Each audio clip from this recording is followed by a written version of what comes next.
इंडिको green meadows के residents को मेरा नमस्कार। मेरा नाम सुनीता वैद्यक्षित, मैं आउटगोइंग आरडब्ल्यू की सचिव हूँ। बहुत खुशी की बात है कि चुनाव हो रहे हैं, बहुत सालों बाद चुनाव हो रहे हैं।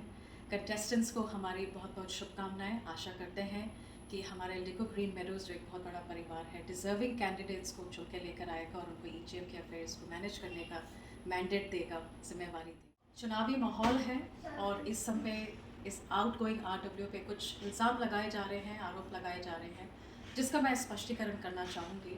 2 मुद्दों पे बात करना चाहूँगी। पहले जो हम पे इल्ज़ाम लगाया है कि हमने इलेक्शंस डिले करे हैं या हमने इलेक्शंस नहीं होने दें, ये गलत है।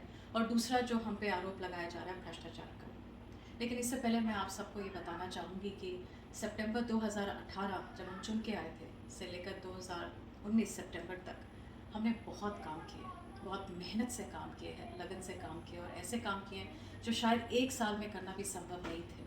काफ़ी लंबी लिस्ट है, आप हमारी स्क्रीन पे देख सकते हैं। There more than 25 or 26 things that we have listed for all of you to see. कुछ मेजर जो हमने काम करे अचीवमेंट्स वो मैं संक्षिप्त में बताना चाहूँगी। जैसे कि हमने सीसीटीवी की इंस्टॉलेशन करी है, which was a herculean task.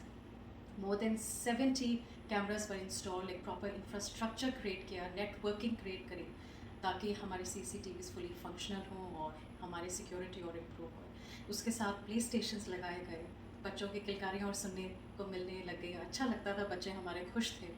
उसके अलावा भी बहुत सारे काम करें। कोविड में हमने बहुत मेहनत करी। Managing the affairs of the society during Covid was a huge challenge. आप सब जानते हैं क्या माहौल था उस समय। सफाई कराना, आपका गार्बेज उठना हर समय, हॉर्टिकल्चर।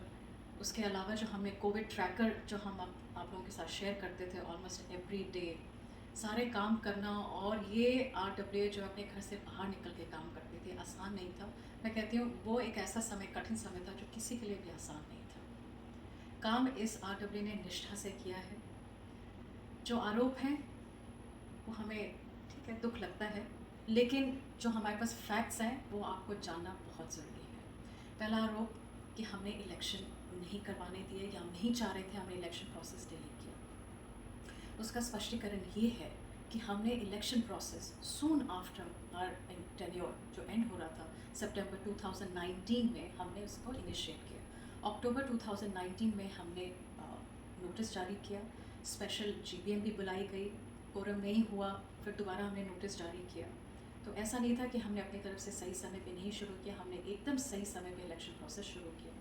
बस कुछ ऐसा हुआ कि कुछ रेजिडेंट्स आए एक दिन आरडब्ल्यू ऑफिस में और हमें एक चिट्ठी दी गई, जिस चिट्ठी में लिखा था कि DRO जो डेप्यूटी रजिस्ट्रार मेरठ से हैं, उन्होंने आरडब्ल्यू को ये निर्देश दिया है, डायरेक्शंस दिए हैं कि वो आप इलेक्शन नहीं करवा सकते।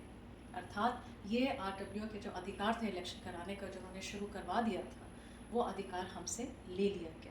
और जो दूसरा उस चिट्ठी में पॉइंट लिखा था वो ये था कि हम किसी प्रकार का नीतिगत निर्णय नहीं ले सकते हैं। इसके बाद हमने कम से कम 11 रिमाइंडर्स, मैं बता रही हूँ, कम से कम भेजे। हमने DRO और DM को इलेक्शंस को अनलॉक कराने के लिए बहुत प्रयास किया हमने कि चुनाव हुए और तरीके से चुनाव हुए। इस कारण हम काफ़ी चीज़ें नहीं भी कर पाए क्योंकि हमारे हाथ बंद गए थे, नीतिगत निर्णय नहीं ले सकते थे। इसका स्पष्टीकरण और इसको डिटेल में बताएंगे कि क्या हमने स्टेप्स लिए, क्या टाइमलाइन रही हमारी कम्युनिकेशन की between the RW office and the DRO and the DM। Our president Shri Manmohan Gupta ji will clarify in detail.